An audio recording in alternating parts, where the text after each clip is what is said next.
Por supuesto que al interior de esto que nosotros denominamos corrientes o grupos tradicionales, histórico-críticos, tampoco es que haya absoluta uniformidad, es decir, tampoco piensan todos lo mismo.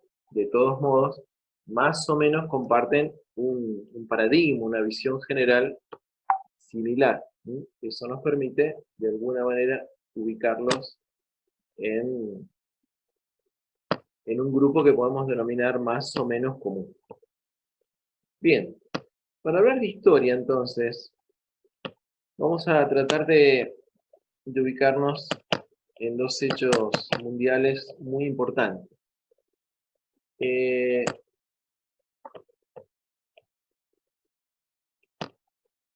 Les decía esto de que no todos piensan igual y estamos trabajando específicamente sobre la corriente que denominamos tradicionales por ahora, porque algunos autores intentan rastrear antecedentes de la profesión prácticamente en el primer hombre, ¿sí? Que habitó la Tierra, más allá de la idea que cada uno de nosotros tengamos de cómo fue el origen de la vida o de los hombres sobre esta Tierra, algunos autores entienden que, bueno, encuentran elementos de antecedentes de la profesión en actitudes o actividades que tuvieron algunos de esas primeras personas, de esas tribus. Otros creen ver en Jesucristo algún antecedente, pero nos parecen hechos excepcionales y bueno, claramente no compartimos esa mirada. Entonces nos vamos a situar en un hecho histórico en el que la gran mayoría de los autores de esta corriente tradicional hacen hincapié como el nacimiento o las primeras ideas, semillas, vestigios de lo que luego termina conformándose en la profesión, que va a ser a partir de la Revolución Industrial. Pero antes de hablar de la Revolución Industrial, nos gustaría hacer una pequeña introducción, ir un poquito más atrás en la historia y ver qué ocurría con algún tipo de ayuda en determinado momento histórico. Ese momento histórico es el feudalismo. Si hacemos una rápida línea histórica, podemos decir que desde las primeras tribus, la aparición del hombre sobre la tierra, que se movía en clanes, en tribus, nómades, viene luego todo el periodo de sedentarización, es decir, se asientan, comienzan primero a cosechar los elementos naturales, después a cultivar. Se da todo el periodo después de la sedentarización de los grandes imperios, hasta llegar, haciendo un recorrido locamente rápido, pero solo para entendernos, a la época del feudalismo. ¿Sí? Entendiendo el feudalismo como todo un sistema de organización político, económico y social. Es decir, una conformación particular de la forma de vida. En el ámbito político, bueno, porque como sabemos, y ustedes lo están viendo en historia seguramente, el señor feudal era el dueño de la tierra y todos los vasallos trabajaban dentro de esa tierra a cambio de seguridad. ¿Sí? Esta seguridad, bueno, entre comillas, eh, digamos, la seguridad tenía que ver más que en la seguridad personal, la seguridad de que dentro del feudo no podían ser atacados por otro feudo, por otro señor feudal, pero no era, digamos, por defender precisamente su vida. Eh, en el ámbito económico, claramente había una apropiación de toda la producción, que las personas que estaban dentro del feudo trabajaban, elaboraban, por el señor feudal. Es decir, todo lo que se producía dentro del feudo era del señor feudal, más allá de quien fuera el que lo produjera. Y en el ámbito social había una clara estratificación, es decir, en la imagen más clara que se nos viene cuando pensamos en el medioevo es la de una pirámide, ¿verdad? Pirámide que en la cúspide de todo estaba Dios, y esa era la atmósfera cultural que se respiraba en la época. Dios y por tanto su representante en la tierra, que era el Papa. Es decir, el poder religioso en la cúspide de esa pirámide, después los reyes, los señores feudales, los nobles, y toda una clara estratificación hasta llegar a los vasallos, que era el escalón más bajo de la pirámide, la parte más baja, que no tenía ningún tipo de derecho. Es decir, trabajaban dentro de los feudos, podían cultivar, cosechar, pero solo por dar un ejemplo, hasta tal punto era, digamos, eh, era tan omnímodo el poder de los señores feudales que existía el derecho de pernocte o de pernada. En algunas películas se puede ver, como por ejemplo Corazón Valiente, ¿en qué consistía este derecho de pernada o de pernocte? Que en un casamiento entre personas de la clase social más baja en ese momento, vasallos, como dijimos, el señor feudal tenía derecho, y así estaba establecido y aceptado, a pasar la noche de bodas con la esposa.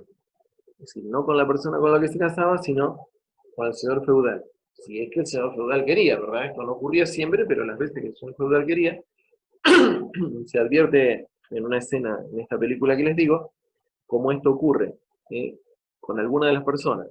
El protagonista, justamente para evitar esto, no se casa así, bueno, luego. Pero, ¿qué queremos decir con esto? Por supuesto había gente que esto le parecía horrible, pero era algo aceptado socialmente, y el que se rebelaba contra esto, bueno, moría. Tan claro era el poder de los señores feudales. Y se daba la economía también, eh, se denomina señorial agrícola, es decir, en latifundios, los siervos de la gleba trabajaban en los campos del señor feudal, y también comienza, sobre todo sobre el final de esta época, eh, algo que ustedes vieron en el trabajo de Marx, la conformación del capital, una incipiente economía urbano-artesanal. Comienza un desplazamiento sobre el final de esta etapa, que duró varios siglos, desde los campos, desde las tierras del señor feudal, hasta lo que se fueron conformando como pequeñas poblaciones primero, ciudades luego, donde comienza a haber una especie de producción primero artesanal y con el tiempo un poco más elaborada, hasta llegar con el tiempo, bueno, con adelante vamos a ver de la revolución industrial y demás, a justamente la revolución industrial. Comienzan a aparecer en este caso algunos gremios y corporaciones por oficios. Es decir, cuando empiezan a haber muchas obras de carpintería, bueno, los carpinteros comienzan a agruparse, los que trabajaban en el cuero, los que trabajaban en la construcción. Dentro de este espectro de lo que llamamos el feudalismo, por supuesto que había miles de necesidades, de acuerdo a la estratificación tan estanca, es decir, que imposibilitaba el ascenso social. Había mucha gente necesitada de ayuda. ¿Cómo se daba la ayuda en ese momento? Bueno, la ayuda era monopolizada por la iglesia, ¿no? Y se hacía en forma individual, es decir, gente que iba y pedía, mendigos y demás, pero básicamente a través de los monasterios. En esta época es cuando hay un gran florecimiento de lo que se denominan las órdenes dentro de la iglesia. Es decir, se creaban congregaciones que son como especificaciones dentro de la iglesia, algunos que atendían a las personas que tenían enfermedades, entonces, bueno, fundaban leprosarios, que atendían a las personas que tenían la lepra, otros a los que tenían tuberculosis, otros que se dedicaban a la oración, es un sinfín de congregaciones que van surgiendo. Pero además, y esto es importante también cuando decimos situarse, cuando uno trabaja sobre la historia o mira la historia, es importante tratar de entender la concepción, la cosmovisión de esa época. Es decir, situaciones que nos parecerían inaceptables, o graciosas, o ridículas. Por supuesto que esto no significa que no nos podemos reír o hacer chistes sobre eso, pero si lo estudiamos seriamente, tenemos que intentar situarnos en la cabeza, entre comillas, de la gente de esa época, en la atmósfera, en la concepción cultural de esa época. Y la concepción cultural de esa época otorgaba una importantísima función a la limosna. A la limosna, ¿por qué? Porque la limosna, en esa concepción religiosa que impregnaba toda la vida cultural y social, que por supuesto habría gente que lo utilizaba, gente que no creía en esto, pero lo hacía igual, gente que lo cuestionaba, pero digamos que socialmente era lo que estaba establecido. Y la limosna se utilizaba como un reaseguro para entrar en el cielo.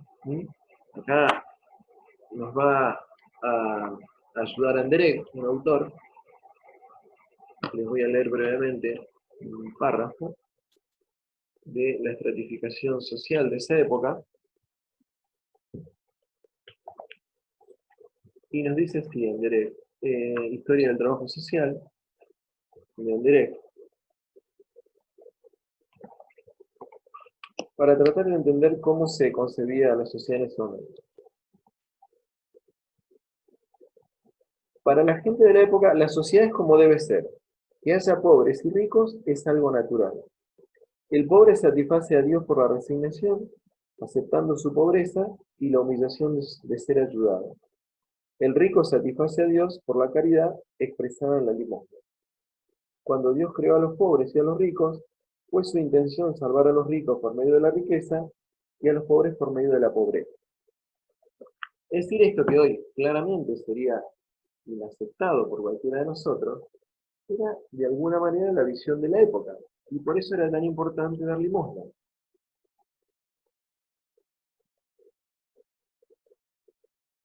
Por la limosna, el hombre medieval pensaba ganar el cielo después, una vez que estuviera muerto, ¿no? La limosna era importante, tanto para el rico, que paga sus pecados haciendo limosna, como para el pobre, que se humilla dejándose ayudar por el rico. Decía un predicador del siglo XVIII. Bien, solo para mostrarles que en esa época esta concepción teocéntrica, es decir, de Dios en el centro de todo, pregnando la atmósfera cultural, era la que imperaba. Y dentro de esa concepción era sumamente importante la limosna, ¿sí? Como forma no de ayudar a la persona que tenía enfrente porque tenía una necesidad. La limosna se daba como un reaseguro, como una forma de hacer algo acá en la tierra para el día de mañana ganarme un lugar en el cielo. Por supuesto, la concepción de la época. Bien, pero si avanzamos un poquito más, vamos a ver qué ocurre tiempo después. Bueno, antes de avanzar, vemos en esta época que ya algunos autores sitúan algunos precursores del trabajo social, entre ellos Juan Luis Vives, que vivió entre 1492 y 1540, y San Vicente de Paul. Paso rápidamente porque esto después lo vamos a retomar en el libro de Natalio, que es la biografía que tienen que acceder ustedes.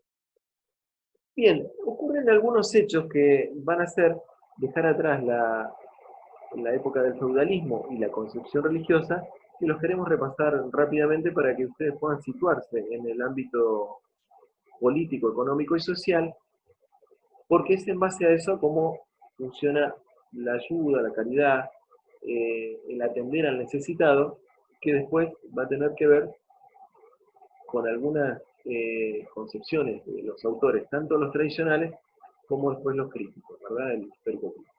En el siglo XIII ocurre una crisis de agotamiento de las tierras de Europa y en el siglo XIV la peste negra asola toda Europa. Esto hace que merme muchísimo la producción y también la gente que podía trabajar.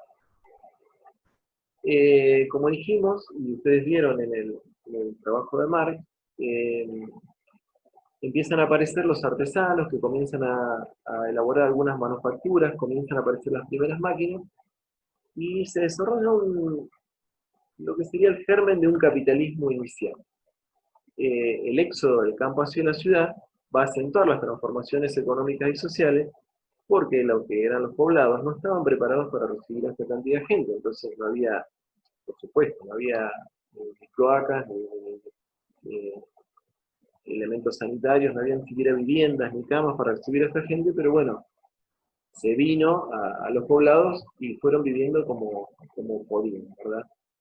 Avanzando en el tiempo, en el siglo XVI, algunos países como Holanda e Inglaterra se aventuran allende los mares y logran conquistar algunos territorios, hacer colonias, y entonces empiezan a extraer materias primas de esos lugares y a llevar materia elaborada. Es decir, comienza también un incipiente capitalismo comercial y financiero. ¿Mm?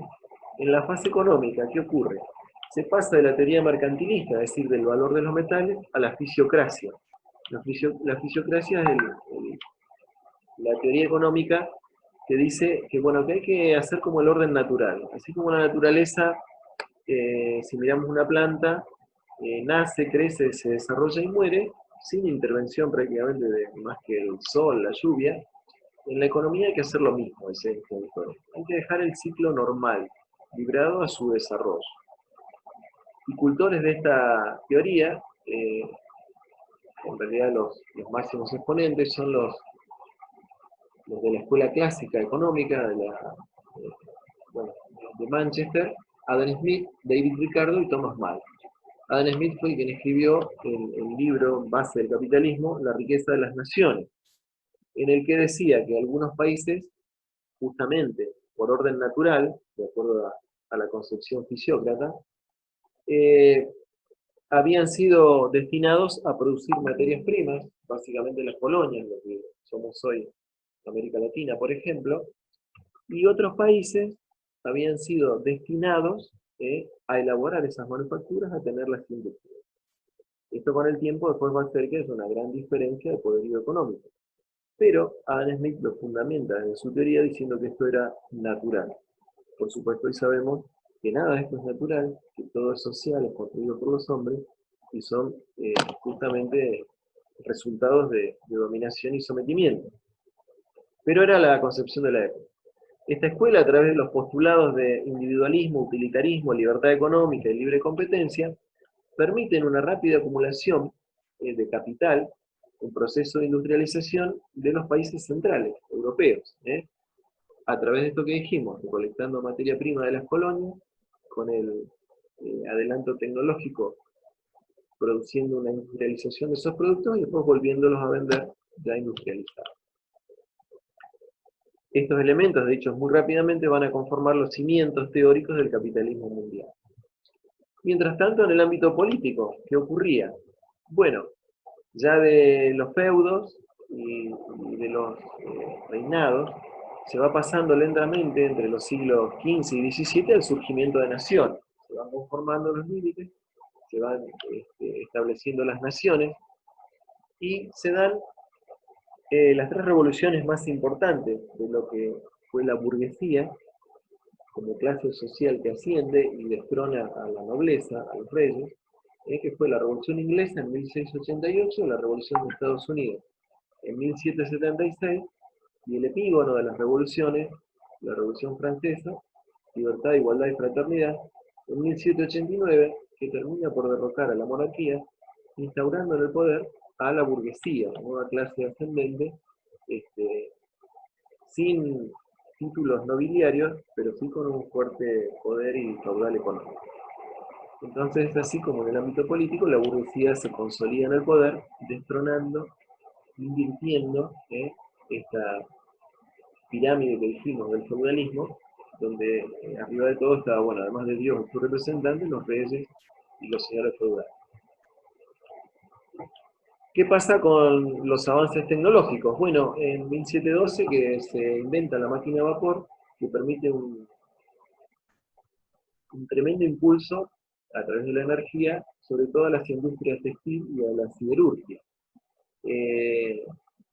Se produce también un proceso de racionalización, de producción y de acumulación, es decir, al estudiar los procesos de producción, al hacerlos más efectivos, se van dando los cimientos de lo que sería luego la revolución industrial. Que si bien fue a través de las máquinas, para muchos autores, fue más importante, más allá de las máquinas y las tecnologías que incorporaron, que obviamente no es para desmerecerlo, pero dicen ellos la concepción del reloj. ¿Sí? Del reloj como método, como tiempo que va marcando justamente los momentos de la producción. Para esto tendríamos que pensar qué está operando en la vida, en la cosmovisión, en la cabeza de aquel ser humano que, si bien sometido y no podía disponer ni de su propia esposa la noche de boda, pero aún con todo eso veía, como ustedes lo leyeron en el trabajo de Marx, eh, todo el proceso completo de producción, es decir, el que sembraba veía desde que se hacía la siembra hasta que se cosechaba, si bien no era suyo en el aspecto de que no poseía la propiedad, sí era suyo en el aspecto de que lo trabajaba, lo veía todo el tiempo, y justamente con el paso del tiempo, al irse a los poblados, al trabajar en los burgos, en las incipientes industrias, que cada vez se van a ir perfeccionando más, es despojado de toda esa visión, es separado de los medios de producción, y pasa a trabajar solo en una parte muy específica de todo ese proceso de producción, con la mecánica del tiempo de los procesos de producción estipulados, reglados por un tiempo. El epígono de esto, el ejemplo más claro, es la película de Charles Chaplin, Tiempos Modernos, donde ingresa una especie de hierro por un lado de la cadena de producción, los operarios solo dominan o conocen la parte que les toca. La película de Charles Chaplin hace ahí una parodia de que tiene que buscar una tuerca de las ruedas, pero no sabe ni lo que pasó antes ni lo que pasa después. Es decir, nunca llega a ver el auto completo. Eh, Esta decisión de los medios de producción, que es lo que trabajaron ustedes con Marx, se da justamente en este proceso. A la vez, bueno, como dijimos, los adelantos de la navegación permiten un mayor intercambio y más rápido con las colonias, lo que agiliza también el comercio. Bien, para hacer un rápido resumen, podemos decir que las transformaciones económicas y sociales, el incipiente capital económico y financiero, sumado a los fundamentos teóricos del capitalismo que ya vimos a través de la corriente económica, y el ascenso de la burguesía en la faz política, van a conformar, a diferencia de lo que era el mundo del feudalismo y la pirámide estratificada con la cosmovisión teocéntrica de Dios arriba, estamos ahora en otro mundo completamente distinto, patas para arriba. Estamos en presencia del Estado liberal burgués, que ya no le importa tanto lo que ocurra con Dios ni el futuro, sino que lo que importa es la ganancia inmediata, en este momento, en este día, en la tierra. En vez de pensar en la recompensa futura, se piensa en la ganancia actual, inmediata. Si a eso le sumamos los adelantos de lo que produjo la revolución industrial, pero también las consecuencias sociales, estamos en presencia del sistema capitalista, en su origen, que, para una mirada marxista, tiene como resultado la aparición de dos clases, los propietarios de los medios de producción y los proletarios. Para quienes no miran la historia desde el punto de vista marxista, bueno, es el surgimiento del capitalismo, y quienes están de acuerdo con el sistema capitalista dicen, bueno, que fue lo mejor que pudo ocurrir porque se pusieron en marcha las fuerzas productivas. Para el análisis marxista, allí comienza entonces la decisión entre quiénes van a ser los que dominan, no solo los medios de producción, sino a las personas, y aquellos otros que solo les queda vender su fuerza de trabajo y la de su cría, su prole, de allí el nombre de proletario, en los medios de producción de quienes son los dueños, estableciendo así el quiebre en la sociedad entre los que poseen justamente los medios y quienes no. Los que poseen los medios de producción pueden acceder a todo tipo de bienes materiales, los proletarios prácticamente a ninguno, incluso negándose la subsistencia. Bien, en este marco histórico, entonces, veníamos del feudalismo con la preeminencia de la iglesia en lo que era la ayuda. ¿Qué ocurre en este nuevo estado liberal burgués? ¿Qué ocurre con las personas necesitadas? Bien, va a haber un cambio.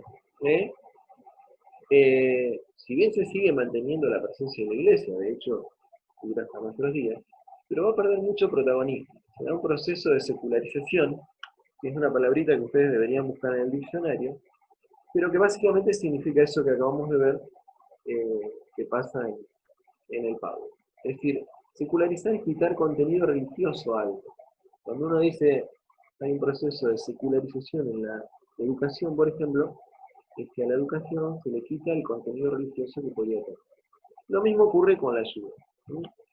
Sigue habiendo de hecho, en nuestros días, personas que ayudan, es decir, que ejercen la caridad por amor a Dios, podríamos decir, con un sentimiento cristiano, o teocéntrico, de ayuda a los demás, pero no pensando en ese que tengo enfrente, sino en que yo, como amo a Dios, tengo que ayudar a las personas.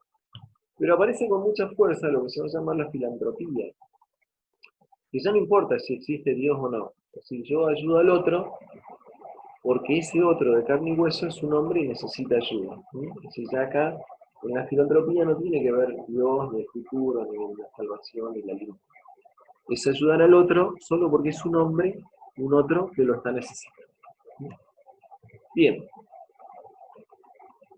a raíz justamente del desbarajuste que se produce con la inmensa mayoría de la población, en Europa siempre hablamos, producto de lo que fue la revolución industrial, de lo cual hay amplia bibliografía y ustedes lo ven también en historia, fue tal el desborde de gente necesitada que comenzó a ser necesario algún proceso de racionalización, de investigación y de sistematización de la forma en que se daba la ayuda hasta ese momento, porque claramente no alcanzaba, no se daba abasto. Entonces comienzan a aparecer algunas personas que van a justamente llevar a cabo alguno de estos procesos. Y va a aparecer la COS, que es una organización que se denomina así por sus siglas en inglés, la Charity Organization Society, Sociedad de la Organización de la Caridad, se va a llamar si lo traducimos, y va a aparecer más tarde, pero ya no en Europa, sino en Estados Unidos, Mary Risman, que es una figura muy central que vamos a trabajar más adelante. Salvo Mary Risman, que está mencionada acá, pero en realidad vamos a trabajar en detalle más adelante, todo lo otro, hasta la COS, corresponde, como dijimos, a la parte de Europa. Y entonces vamos a seguir, ya para ir finalizando, con el material de Natalia.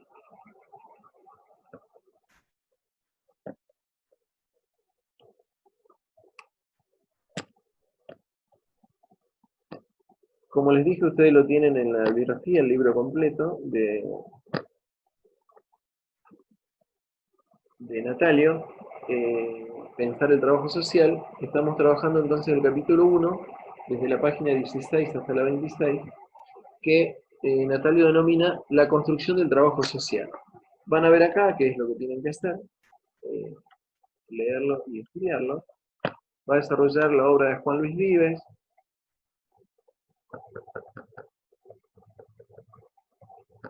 en fin, de muchos otros precursores, Vicente de Paul, que fue otro que apareció en el Power, Federico Stanam, Bartolomé Las Casas, por su trayectoria en América, Concepción Arenal, una de las primeras mujeres. Natalia también acaba de retomar el trabajo de varias mujeres, Thomas Chalmers. En fin, esto es muy simple, lo van a leer ustedes en el material. Me interesa llegar a la cosa.